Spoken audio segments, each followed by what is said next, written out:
Hello and welcome back to our weekly market recap. I'm with Rich. Hello, everyone. And I'm Knight. Let's get to it. So this past week, we saw the market up 3.26%, which means we're up year to date 7.68%. We're up from the highs, or I guess the original highs, 3.6%, and we're up from the lows 56.78%. So this week, we obviously saw a 3.26 rise in the markets, and most of that was led by the Fed and what they said at their Jackson Hole conference. So, Rich, do you want to briefly say what they were discussing? Yeah, so what was discussed is that the Federal Reserve is no longer going to keep to the 2% inflation rate, which is a rate that we've had in place since 2012 and one that we haven't reached yet, that if inflation goes beyond 2%, Federal Reserve does not expect to raise interest rates. Yeah, so basically what they were saying is back in 2012, they targeted a 2% rate. They didn't say anything different except that they finally affirmed, okay, if we're saying we're targeting 2%, if we've seen under 2% inflation for the past 10 years, that means that for the next 10 years, if inflation starts to run hot or if inflation starts to go over 2%, that means we're averaging 2%. And that might seem like a slight change, but it's a huge change for us and for the market. What it's saying is, again, instead of capping the inflation rate at 2%, which is what we've been experiencing, they're targeting the inflation rate at 2%, which means they're okay with going over 2%.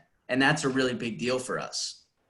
Right, so interest rates won't be raised if we get to a 2% inflation rate, which is different than what we had before. Exactly. So, Rich, why exactly did the market react so positively to this news? Well, it allows borrowing to continue at a very low rate. And also, it means that investors are going to be more interested in putting more money in the stock market. So it's a double bang for the buck as far as equities are concerned. It also speaks well to the bond changes that we made, where we increase the maturity. Duration. Yes, duration of several bonds that we had everybody in. So now that looks like a very good move. Yeah, we'll pat ourselves on the back.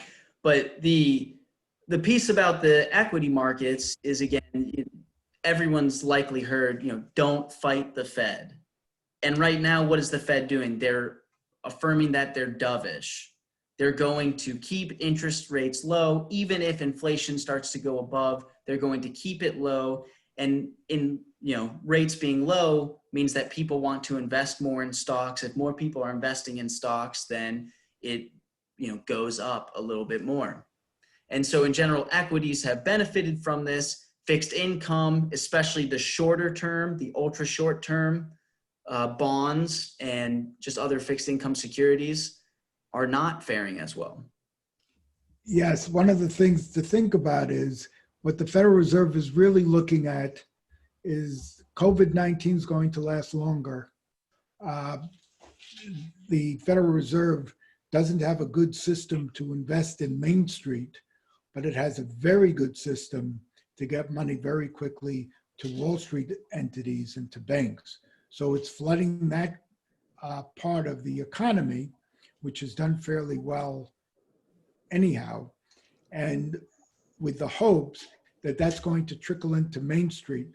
Now they've also been talking about doing other things, but this is part of what happens. And one of the things we want you to look at is that Wall Street and how the stock market does is different than how the overall economy does, and is very different than how what Main Street small businesses are, because small businesses don't have access to the stock market. Yeah, well, thank you for that. I will say back on the economy though, and back to, inflation, since everything has been talked about inflation this week, what is inflation? And just to quickly say, inflation is basically what is the price of goods every year. And so for a regular basket of goods, are they becoming more expensive every year? And people might ask, well, why do I want inflation? That doesn't sound good. I don't want things to be more expensive for me. And to some degree, yes, if people remember back in the 80s with that hyperinflation around 11%, that's really, really painful. But for a stable, growing economy, we need some inflation. And that's why we've targeted 2%. And for the economy to be as healthy as possible, we need that over the long run.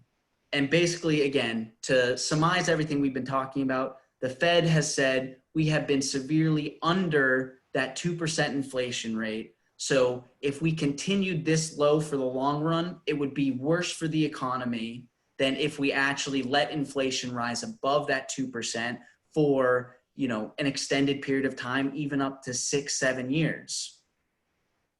That's pretty big. And again, even though inflation might go up and prices of goods might go up, it also means that output of the economy is going to go up, wages are going to go up, all those sort of things that we expect to see in a healthy economy.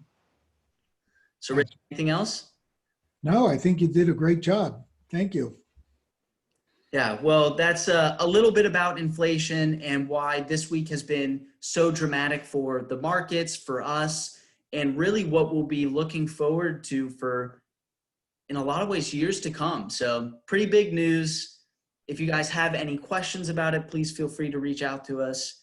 And like always, we're here to support you. Your money's here to support you. And we'll see you again next week.